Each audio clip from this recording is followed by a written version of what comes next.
the White Touch, and we are youth-led registered organization in Ghana. And as part of key program areas is environmental sustainability and climate action. And as part of that, we're mobilizing youth voices across the world to help champion the achievement of the SDG goals yet toward achieving in 2030.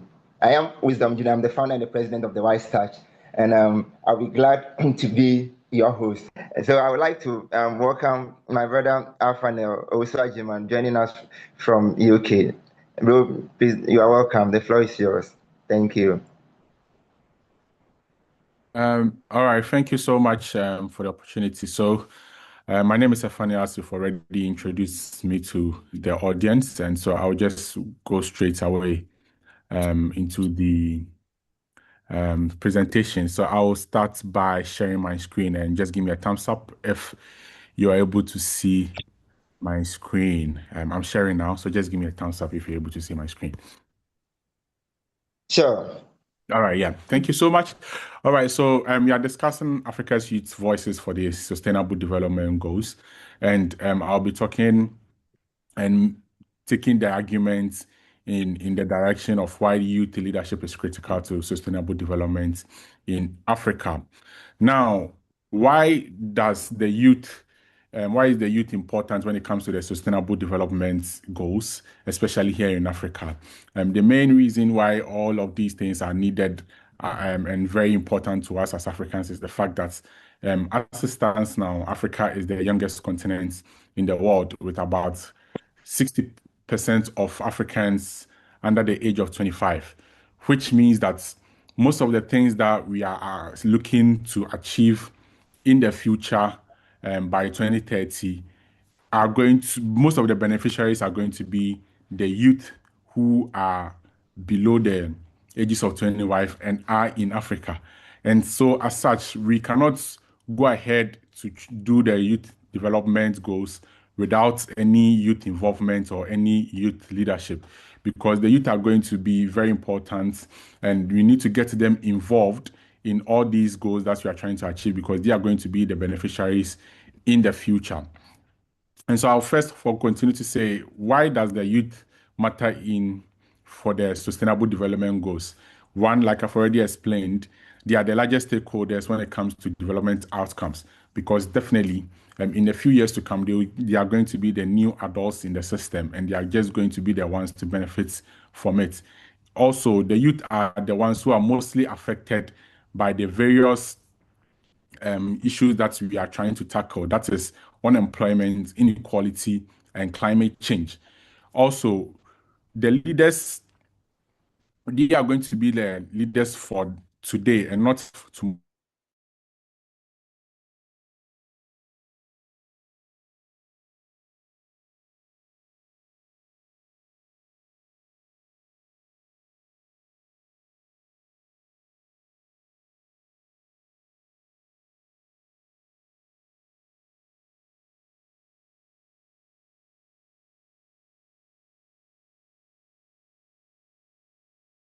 Of barriers come as a result of unequal access to quality education and skills.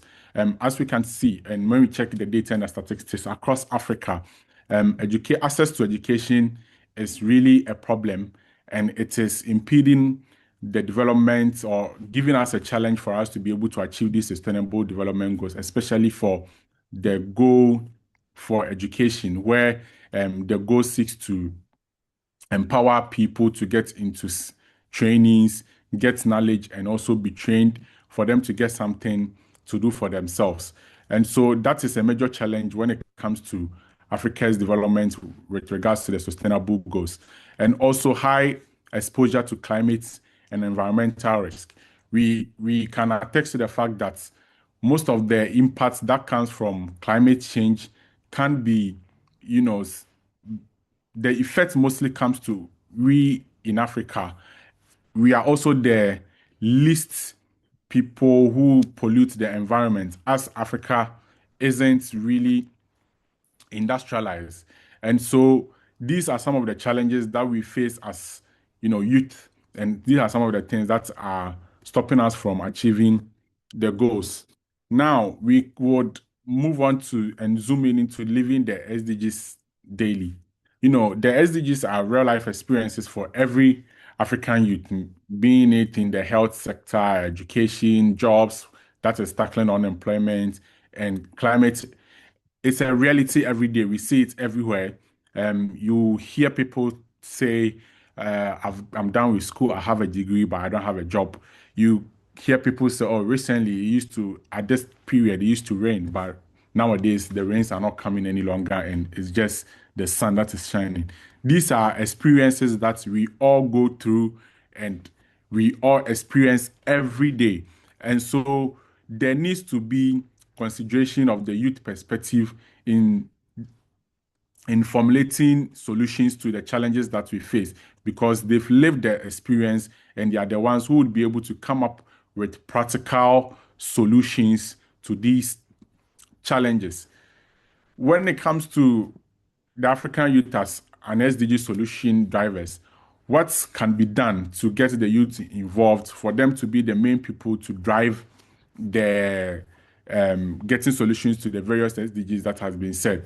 We can do that through youth-led innovation and entrepreneurship programs, where we are going to have climate action programs, diversification in terms of our energy to get using renewable energy, and also getting people to do green jobs. And what do we mean when we say getting people to do green jobs? You know, in the past, there used to be certain jobs where people go and mine certain things like coal. You know, mining coal used to be something, a big deal in the future. In the past, but currently it's not something that is very sustainable because the usage of coal in generating energy or in generating power for anything is not sustainable. Also, the health implications of it is not something that are okay. And so getting youth good green jobs is going to help us tackle the issue of climate change. We can also go to do community development, digital solutions, like we are doing currently. This is an African program that we are doing through digital means. We are able to reach out to large numbers of people. And so through digital solutions, you will see people tackling health problems with certain apps that has been created, you know, and it becomes very, sometimes you are very amazed when you see some of these things. And the youth are the people who are using some of these technologies and some of these digital appliances and are going to be the ones who would be able to bring us solutions for us to tackle these SDGs that we are looking forward to achieving in 2030. Now, we will move on into the participation gap. Anyway, Jem just passed this comment. If along the line there's anything anybody wants to say, a question, anything, a comment that you want to make, you can just, draw my attention to it by raising your hand in the session so that I can just call upon you and then, yeah. So the participation gap. Youth are often invited. Most of the time, you see the youth being invited to the various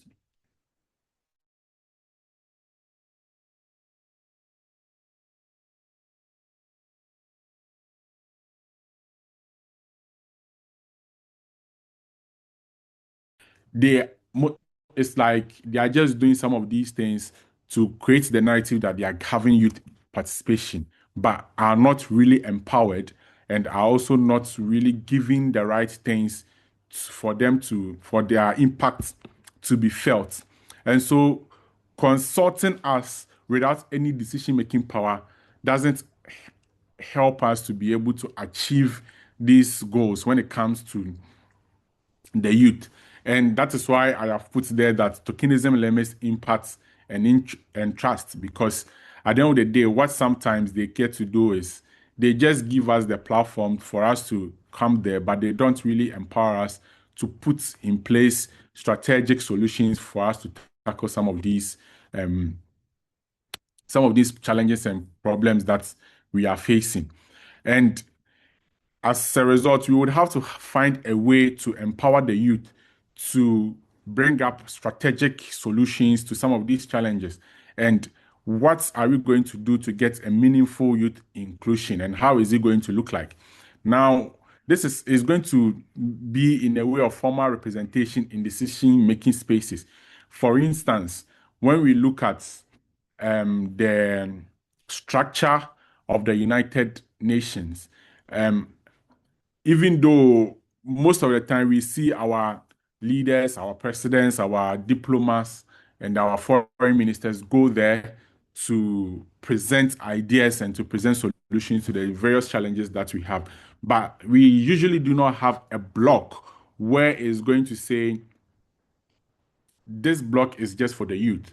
And so when we come to the plenary at the United Nations, there is a leader of the youth who is also going to channel in their solutions. It has always been the leaders, the diplomats, and their foreign ministers coming to the plenary to just talk. So in getting the inclusion of the youth, we would have to get some of these blocks to represent for their voices to be heard. Also, we should try as much as possible to get access to funding, skills, and mentorship. Yes, some of us have actually been in this space for quite a while, but then getting access to mentorship is usually a big problem. Even getting access to funding to even attend some of these programs, day in, day out, you see various United Nations conferences happening, going on about everywhere in the world. Yet youth cannot access some of these conferences due to funding. And we need to try as much as possible to put in place certain things, advocate for certain remunerations for the youth to be able to have access in some of these spaces so that their voices can be heard. And in order for us to do this, we are definitely going to get certain alliances on our side. And these alliances are going to be the various governments and the institutions that we have. And what roles will these governments and institutions help us to be able to get the platforms and the voice that we want? Now, governments will need to support youth-led enterprises and innovation. Some of the countries are actually doing well, where they have certain programs that has been structured just for the youth, to train them in various enterprises, to give them the right mentorship. Government of the day needs to have, or needs to include in their budgets, a portion that is just going to be for the youth. It shouldn't just be the general expenditure they spend on education and on healthcare, on certain things, but there should be a good thinking into some of these structures. For instance, Ghana, for instance, has the Ministry for Youth. Yes, it's a very good thing that the government has created the Ministry for Youth. But then what is the Ministry for Youth doing to support these young people that they have in the country? They need to bring more programs. Setting up the ministry alone is not enough for them to be trained or for them to get the youth involved. But bringing up programs and seminars to train these people are actually going to go a long way to help. Also, governments shouldn't just focus on the curriculums that we have alone to say, oh, we are training the youth. They should try as much as possible to align education with future labor markets. Currently, we are in an era of artificial intelligence. How is government and our various institutions aligning our education, putting in place certain structures to ensure that individuals who goes to school are taught some of these artificial intelligence models so that they can come out with a skill to work with some of these artificial intelligence programs. So this is going to be a role of the government. And if they're able to do that in the future, the youth will be empowered to be able to become, drive change in terms of development.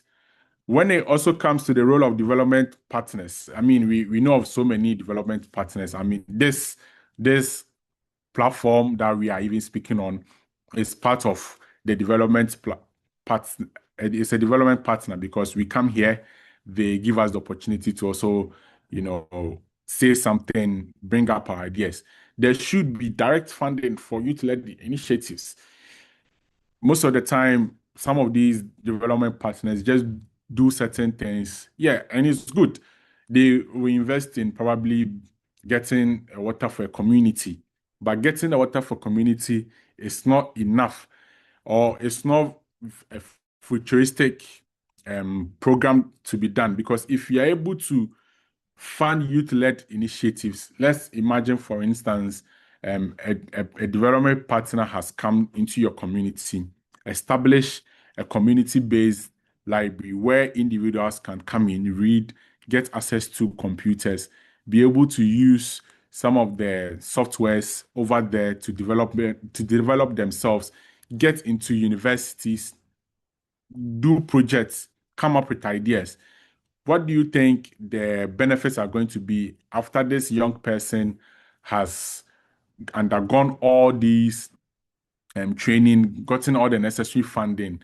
Definitely, that young person is definitely going to come back to his roots, try as much as possible to bring up initiatives to support the younger ones who are there. So we also expect that in achieving some of these developments or these goals, and to also get the youth involved, development partners needs to have direct funding for youth-led initiatives where youth can get access to various things for them, for their voices also to be heard.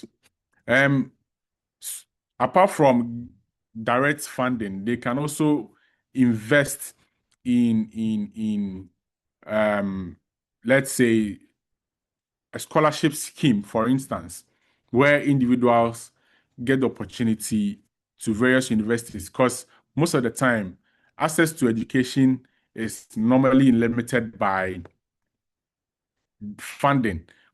The schools are there, but people do not have the money to go there. And if they're able to do some of these things, I believe most of the youth and their voices will be heard on global platforms.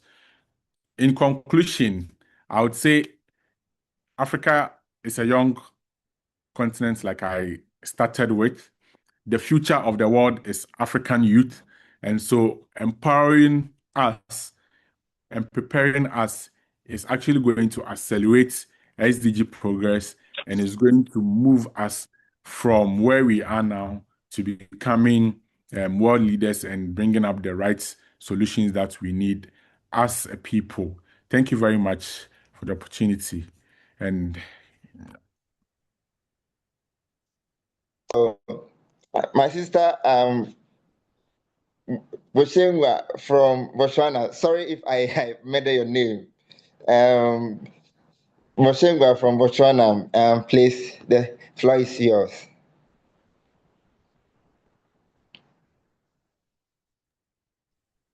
Thank you so much.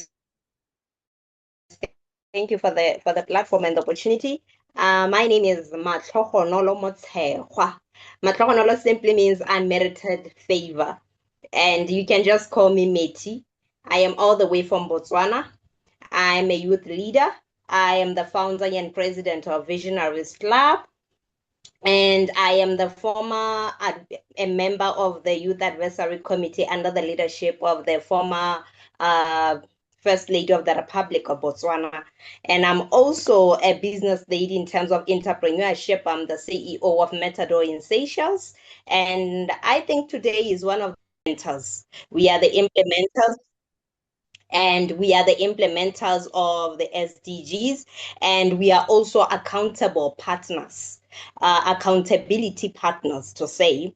Across Africa, young people are leading community projects. And I think the Wise Touch being an example of that, who are leading youth programs and they are helping young peoples. And also as us at Visionaries Club, whereby we are helping young people from grassroots level with terms of confidence so that they can build themselves and also be leaders of tomorrow. We are also building them so that they can be able to be resourceful in future, because I believe that for young people to access and be able to be the runners of the SDGs, they need to understand that mindset change is not a choice but a must. Mindset change is not a choice but a must. So in our organization, we truly believe that young people should be changed in terms of their mindset. I believe that is simply investing in young people's capability, because when you change a young person's mindset, they are able to make it and bring back results. I really love what Aferial Owusu was saying. He talked about that youth should be truly he said that youth are not truly empowered enough to strategically implement such cases, and which is true. So I really believe that youth-led organizations and initiatives are the ones that help us to be able to empower those people, because an empowered mind, it is a mind that is set to bring change and transformation. So most of the time we believe in empowerment while people have grown or when they have matured, which is something that in our case we normally say you cannot train an old dog new tricks. You cannot teach an old dog new tricks. So I really believe that young people should be trained at the grassroots level so that when they get to grow, they get to understand who they are and their role as young people. So in my say, or should I say what I just want to say in that, is that the SDGs are very important to be implemented even by young people. I think most of the time when we think about young people, we think of people who are already, whom we think they can be able to articulate certain things. But when we're talking about a young person, we're talking about, when I'm saying grassroots level, even a person at preschool, they need that kind of mindset change so that they have the confidence to come and tackle other situations. And I just want to say that, as I said, that youth are not just beneficiaries of the SDGs, but they are the implementers, innovators, and accountability partners. Across Africa, young people are leading community projects, as I said, using digital tools, influencing policy, and mobilizing grassroots actions to ensure that no one is left behind. And those things are one of the most important things. I think with my own ideology, or should I say with what I have observed, is that young people, they have reason, but they only need empowerment. And I just want to say the future that we want as young people, it is possible, but only if young people are empowered to lead it. If only young people are empowered to lead it, it will truly be very meaningful. The SDGs that truly resonates with me, and I just want to say to this, the one of the most SDG that resonates with me is SDG 8, which talks about decent work and economic growth.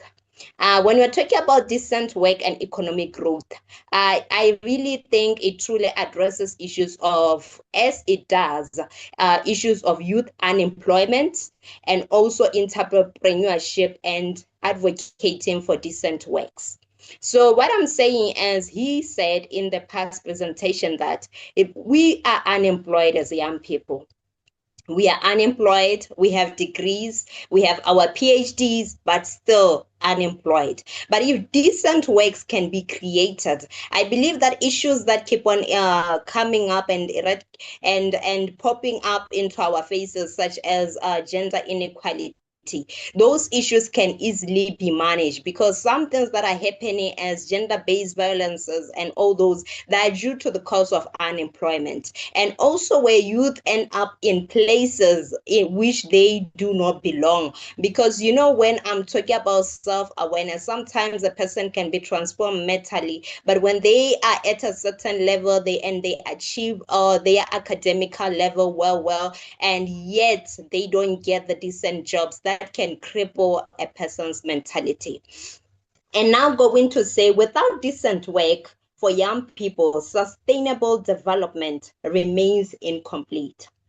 Without decent work for young people, sustainable development remains incomplete. We should ensure that development is inclusive, sustainable, and locally driven. And I really want to say that one thing I have observed is that nowadays, many countries, they are coming up to empower young people. But I feel that they take us and they put us, they allow us to enter into their gates, but yet they do not permit us into our tables. What I'm saying is that we are not allowed or given the permission to voice out the way we want. We may say what we want, but the implementation of what we want is normally neglected. What they do is that they will take a portion of what we want and implement it and leave the extra portion unattended. And that on its own is just making use to be useless. And in some cases, I realize that young people, they pop up into rooms of decision making, but yet they are left behind.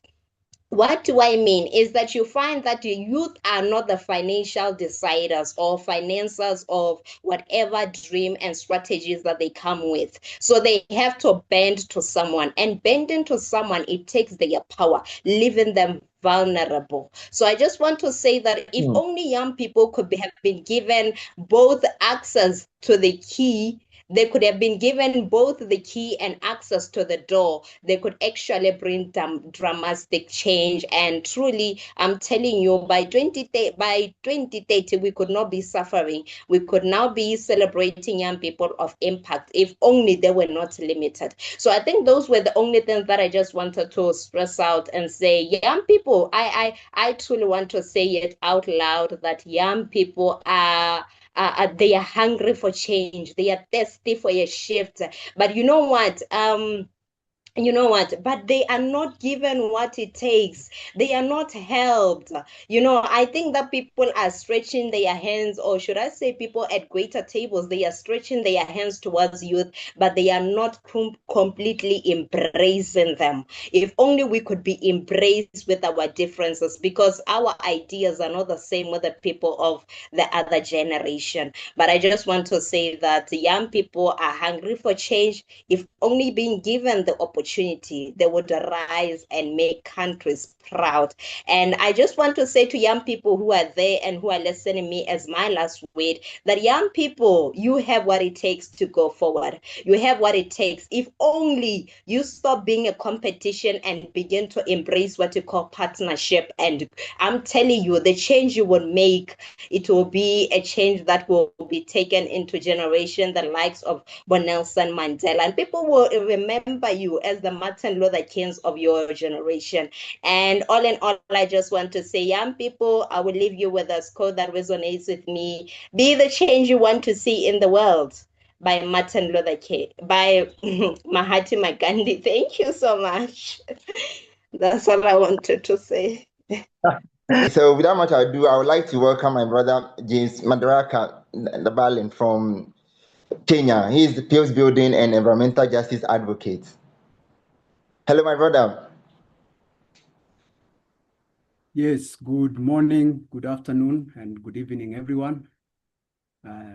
Thank you, Brother Wisdom, for giving us this opportunity as African youths coming together to especially talking about these important sustainable development goals that is so grounded in our continent, because you see a lot of things are being implemented in our continents, in our countries, and it's our duty as African youths to hold it so dear and implement them in our communities. So I will not take much time. You said you have given me 10 minutes. I will try to be able to stick on that 10 minutes. And thank you as well for the presenters who have presented before me. I'm really grateful. I'm learning a lot from you as well. So I'm very, I am sorry for that. I'm trying to say The SDG that resonates with me is SDG 16. That is peace, justice, and strong institutions. And that is what I will be speaking about. And I will try to narrow it down into 3 points. And the first thing is, what is it? And then the second thing is, why does it matter? And then the third thing is, what can we do as youths? So what is it? What is Sustainable Development Goal number 16? For me, I will say it's one of the goals that it's an enabler of the other goals. It's a goal that holds, it's a cornerstone to all other sustainable development goals. And it's something that if we achieve the Sustainable Development Goal number 16, we are able to have the other goals also achieved. And why do I say that? We look at strong institutions first. Strong institution is where we have an equitable and inclusive and transparent institutions, where these institutions are able to release resources to the ground and being transparent and avoiding corruption, which is a root cause of conflict. And in able to release resources, we will have development in the rural areas, we'll have development, youths will have the funds that we've been talking about previously to be able to do what we ought to do. And if you look at peace, justice, and strong institutions, peace is, for me, I usually say it has a lot of definition, but I usually say it's a state of mind. And when you look at that definition of a state of mind, you are able to remain calm, even if there is conflict, because what I have learned is that conflict is unavoidable, it's inevitable. It will always be there. But if you have that calmness in you, the state of your mind is not disturbed, even in the midst of conflict, you are able to go forward, you are able to do something, because we are surrounded with chaos. What is maybe difficult on your side, what is chaos on your side, might not be chaos on my side, because I'm able to control the state of my mind. So that is the definition I will give for peace. And then if you go to justice, you will not have peace without, you will not have justice without peace. And these things are connected. For you to have positive peace, for you to have true peace, we need to have justice. And we have seen a lot of injustices happening in conflict, in armed conflict, in violence, in families. But if we are able to achieve justice, we come to a place where we are able to understand one another, and people who have been maybe harmed in one way, they are able to receive justice, they are able to receive just. That is how we move forward to the aspect of the strong institutions. So that is the first point. I've explained what is it, Sustainable Development Goal number 16. The second point of I'm discussing is, why does it matter? As I said earlier, it's the enabler of all other SDGs. That one I will not repeat again. But I will also say it's matter because we as Africans, youth, we have seen conflict happening in our continent. We know the state of Sudan. We know the state of Congo. We know what happened previously in our own countries. And we know, even for us who are maybe enjoying a little bit of peace, sometimes it's not even peace, it is negative peace. And why do I say negative peace? It's where you have fear to speak out. You don't have the freedom to speak against injustices. We know corruption is everywhere, but it's more clear in African states. And when we have a negative peace is where you are not able to express yourself. And it's like a ticking bomb. That is maybe a simpler definition of negative peace. When there's something that is removed from that, then we will definitely have conflict. In that, I hope I make clear. On point number 3 is, what should we do? And I always start by saying everything and impact always starts with you. How is your state of mind? So if you have that clear, if it always start with yourself, don't point fingers. Start looking at how many fingers are pointing back at you. So that will be very important, because if you are able to have that peace, if you are able to have development on your end, you are able to even have impact on other people's lives. If you have that, you have clarity in yourself, even if funding comes, you are able to do something with it. But if you don't have clarity, if you don't know your own self, then there is a problem, because whatever impact you're trying to make, you are not going to achieve anything. So it always starts with you. Look at yourself, have an accountability partner, or even have an accountability on your own end. Are you really having that clarity with yourself? Are you having clarity with whatever you're doing? And then the second part, we have leaders that have been elected. It is us youths who are electing them. We are always hearing the points that youths are the leaders of tomorrow. I will stop by saying we are the leaders of today. It's not tomorrow. We need to take the responsibility of keeping these leaders accountable and telling them that they have to make sure they have to be transparent, avoid corruption and injustices that are happening everywhere, and speak out, because we have something the previous generation don't have: technology. In the past, I would not have been speaking here in this webinar, or my brother will not be connecting. So this is very important. Let us speak out. Let us say something instead of just being silent and saying we have leaders who will take us to places. And also look at yourself. Don't bring in leaders who are just giving us token. My brother talked about tokenism. We go into meetings because of tokens. Let's avoid that. Let's, as youths, let's look deep in ourselves. Let's look down into other leaders, organization, and hold each person and every institution accountable and make sure they achieve what they have to do. So in conclusion, I will call upon all of us to push and continue to struggle, because it's not going to be in the end. And I will love to finish with a wise saying. And I will say that Apostle James said this, and I would like to read: "Who is wise and understanding among you? By his good conduct, let him show his works in the meekness of wisdom. But if you have bitter jealousy and self-ambition in your hearts, do not boast and be false to the truth.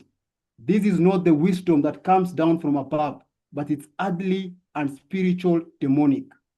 For where jealousy and selfish ambition exist, there will be disorder and every vile practice.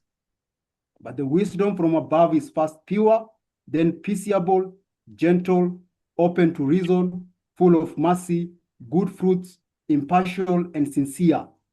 And a harvest of righteousness is sown in peace by those who make peace."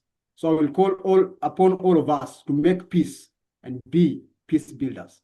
Thank you so much, and may the Lord bless you. Thank you, my brother James. That was a great presentation. I really appreciate your time and also taking your time to actually today you've given us new definitions about what peace is, and you've also given us more insight into the reason why we need to actually build our families and take good care of our family.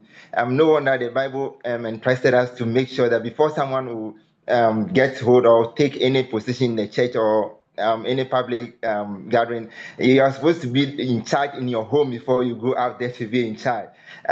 Thank you very much, my brother. I really appreciate. You said peace is a state of mind. I mean, this links to what our sister Moshenwa just shared, that we need to have a renewal of mindset. So the Wise Touch, the reason why we are having this kind of webinar is that when you look at our logo, you see the mind and insight in there, and you see two hands joining together. The mind talks about we having a mental renewal as people. So when we have mental renewal, our minds are renewed, we come together in unity, and obviously we attain development and transformation of society. So this is the reason why. So I am just amazed about the presentation that we have today. It's actually linked to we having a renewal of mindset, and that will actually help us to transform our societies and the environment and the world at large. Thank you very much, my brother James. I really appreciate you.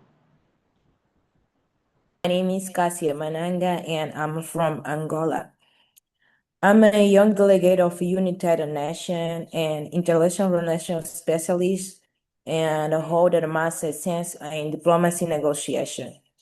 And I work to diplomacy and political affairs with a strong and promotion and protection of the human rights, international cooperation, and multilateral dialogue. I was ever a exterior relation coordinator for Global Shepherds Community. Yeah. And I'm a new report of UNICEF.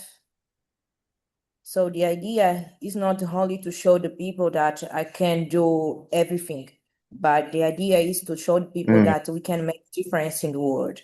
The reason why I like or prefer to get this side to understand principally the behavior of the people and how we can choose that is not only to say, no, I can't do that. I can show everybody the things how I can do. But in my idea is to show exactly the strategy of leaderships and institutional impact, become a winner and for competition for the organization, international visibility, and young engagement.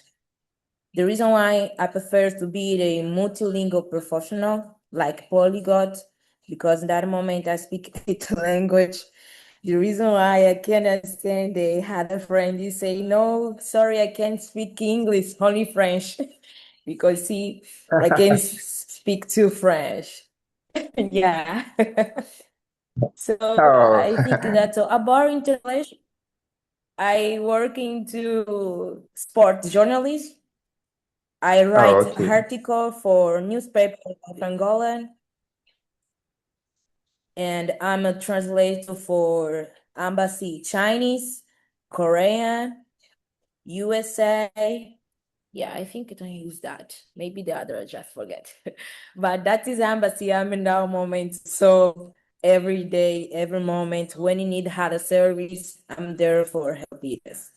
And that is not to write the article for Journal of Angola. We have other article. Maybe after I can share for you, and maybe I can write some article for with that in the future. So my current defined by younger leadership, international representation, and a continual community to build sustainable, inclusive, and impactful global solution. The reason why when we see the SDGs of United Nations, in my side, I prefer to get the side of education, because I feel like education is something very important. It's not only to exclude the other SDGs, no, but I prefer to understand the people. And principally, because in here in Angola, we have many kids can't speak only for signers, but we have a many university here, we have a many school here, but the question is, in the future, the kids or maybe the man or the woman don't speak, only use the sign, how we can use education to put or to give something very important. For example, we see nowadays many kids don't speak here. And me and the United Nations here in Angola and UNICEF, the idea is to create one app that can teach kids can speak, to learn English, to learn French, to learn Chinese, and to learn the other language. So that is our purpose here in that moment.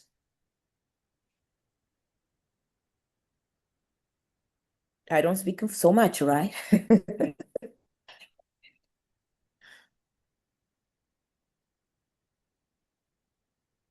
Hello, Cassia. Yes. That's great. That's great. That's great. Please, are you done? Yeah, I think so. I'm done. In that moment, I'm done. Thank you. Thank you so much. Thank you so much. Thank you so much for that insightful presentation. All of what you've just shared indicates that we have a lot of lapses in our educational systems, and it is important that policy, our policies are geared toward helping to, cover all those lapses and actually help both students and especially those the needies and all that, those who are physically challenged and all that, the marginalized will be considered in helping to address their issues so that they also be fit into our educational systems. Thank you very much, my sister Cassia, for that great presentation. You're welcome. You're welcome. So, Max, Max and my brother Theophilus, please, if you have something to add, you can please share. Then we'll bring the meeting to the close. I think that was very inspirational. I'm even out of words. I think this I think our third or fourth webinars that we are having, but I think so far the presenters that we've had today, I'm even out of words. We've had like a couple of them over the like over the seasons. Today was very very very touching. I think they've touched on everything that we are supposed to do as a youth to be able to at least attain those sustainability goals by the timeline or the time frames that we have. I'm really impressed with today's presentation, and I will say thank you all for your time and this wonderful presentation. Thank you. Okay, thank you, Max. So, hello to you.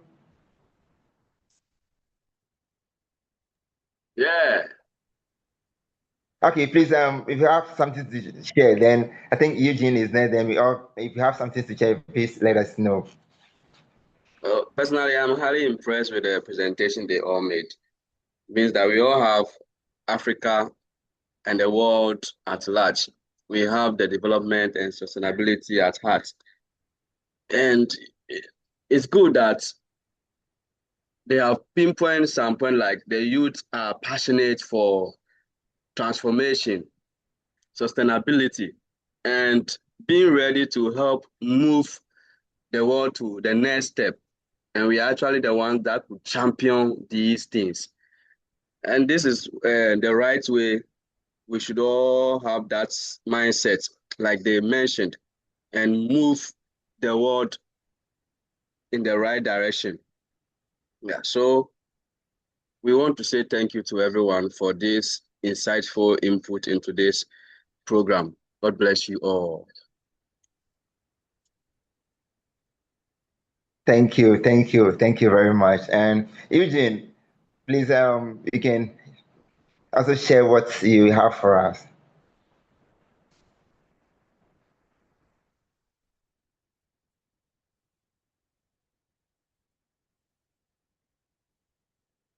Okay. Okay, all right, that's fine. Okay, yeah. So all those that I just called, we are the team of the White Stash. Yes, not me alone. These are the core team of the White Stash. So we put this program together, and unfortunately, I've had the messages are coming in that connectivity is just unfortunate. We can't actually wait. In fact, a lot has been shared. So I think what all have been shared, we are going to share the recordings with us all so that we can all help together to develop our countries, Africa and the world at large. So as we are closing, I want to offer a heartfelt, thank you to my amazing speakers and all who join. Until we meet again, thank you very much and take a good care.